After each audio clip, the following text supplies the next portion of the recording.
A dozen climate change protesters blocked the entrance to a departure lounge at Manchester Airport this morning. The protest coincided with a claim from environmentalists that Manchester and Liverpool airports produce the same carbon footprint as some African countries. Dave Guest reports. The protesters call this peaceful, direct action. Some travellers at Manchester Airport called it unnecessary disruption. There's enough procedure to go through when you're travelling these days without them causing more disruption. The demonstrators chained themselves together and formed a human blockade across the doors to the security area at the airport's Terminal 3. The object of their ire, domestic air travel.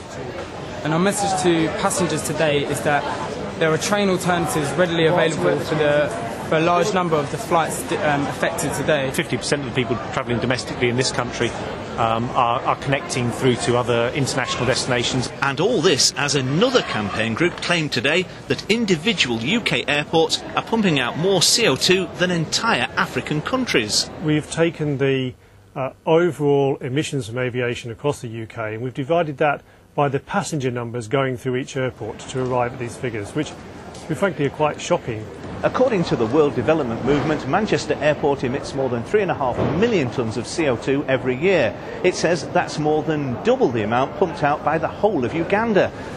The airport disputes the organisation's figures and says the estimate's around 1 million tonnes out. However, it accepts that emissions have to be reduced, and it says it's set a target to become carbon neutral by 2015. But that's not soon enough for today's protesters. I'm not sure this is the way to get your message over. All you're going to do is upset a lot of people who are trying to get to work and things of that nature. The protest ended after 2.5 hours. According to the airport, there was minimal disruption. But the protesters say the airport probably hasn't seen the last of them. Dave Guest, North West Tonight at Manchester Airport.